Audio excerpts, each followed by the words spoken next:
Today I'm making an SVG project using a little mummy I got from Miss Kate Cuttables, and the image called for like 4 or 5 different shades of grays and blacks, and I only had a certain number of gray cardstocks. So what I did was I used my Copic airbrush and airbrushed some other shades of gray here.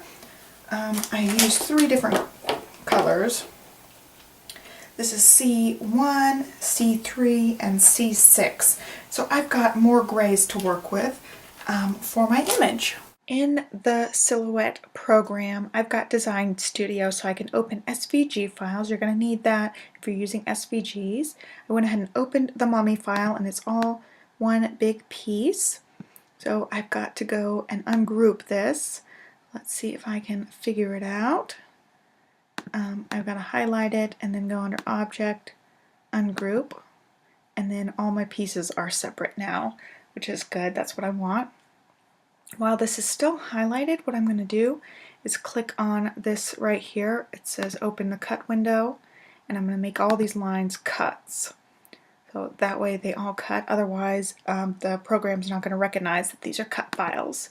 So everything is now a cut, and I'll work on separating these out. And since all these pieces are so close in color, they're all just various shades of gray and black, I went ahead and opened the PNG file for this too, so I can see which layers are which. It looks to me like you really couldn't go wrong, whatever layers you make various shades of gray, except making sure that the black layers stay black and the darkest gray stays dark gray. So I'm going to try to arrange my mat like that. But for now, I'm going to separate out each piece by various colors. So I've got my dark gray down here. I'll go with these being dark gray, and also these two being dark gray. That looks a little bit darker. Okay, so I'll separate this one. I have this one next to it. So these 2 dots, I'm going to line up next to this gray because I'm going to have these the same color. Next to it I'm going to have these ones. They're also dark. I don't know if these are the same. No, they're not. Okay. These are the same. We'll have these lined up next. I'm just kind of putting them on the mat. I have my mat grid turned to 1-inch grid mark. Each one of these squares is 1 inch, and that coordinates with my cutting mat, so I can layer things together. I've got the next one. I'll put that one here. Looks like my guy's going to be about 3 inches tall, which is good. And I think these ones will be the same color as this one. So I'm going to line them up here.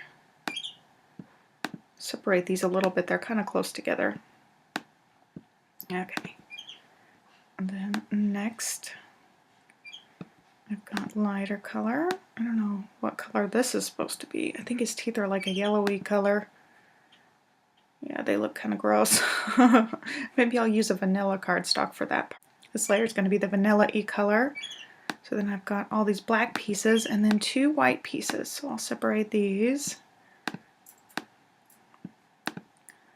Have all my little black pieces over here.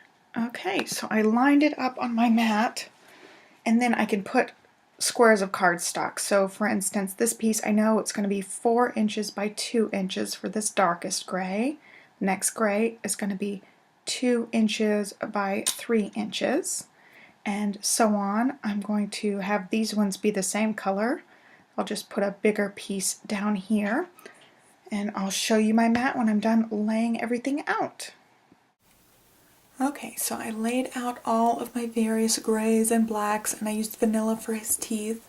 This is when it comes in really handy to have all your little paper scraps, because you can pull out some small paper scraps for some of these different squares. So I keep all my little paper scraps coordinated in color groups right by my desk. Then I have them to use whenever I need them. So now we're going to just go ahead and get this cut out and assembled. I went ahead and layered out all my paper, and now it's time to cut. So I'm going to hit this that says Send to Silhouette. So it's ready already on cardstock, and the thickness and everything is set. So I'm going to go ahead and load my mat in my machine. Let's try again. There, for some reason my cut button didn't show last time, so I already loaded it and now I can hit cut. I went ahead and cut everything out, and I realized that this layer that's got all the really delicate cuts was a little too small, so part of it ended up shredding. So I don't know if this one's going to be able to be salvaged, but if not, I'm going to just draw on some mummy lines because all these other pieces came out pretty good. So I'm going to try my best to salvage this when I take it off. I've got my Silhouette Cameo spatula here. I'm just going to remove all the extra pieces and put them in the recycling. And then I'm going to keep all my layers connected to this sheet because then I can refer back to how they are on my computer, and then I can assemble it based on those images on the computer. That way I don't have to figure out which piece is which. And it looks like this thing is definitely going to rip.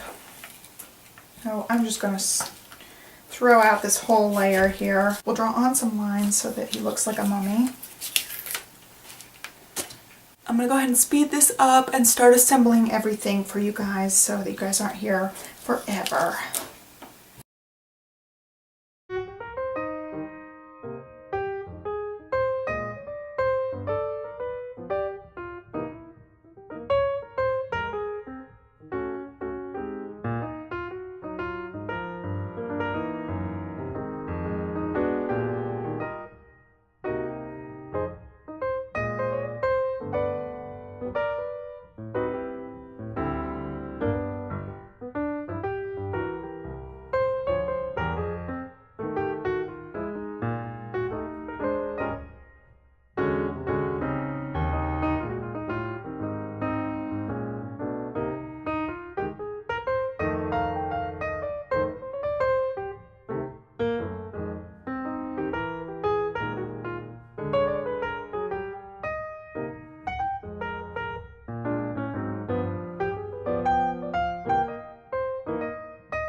Okay, so there is our mummy image. And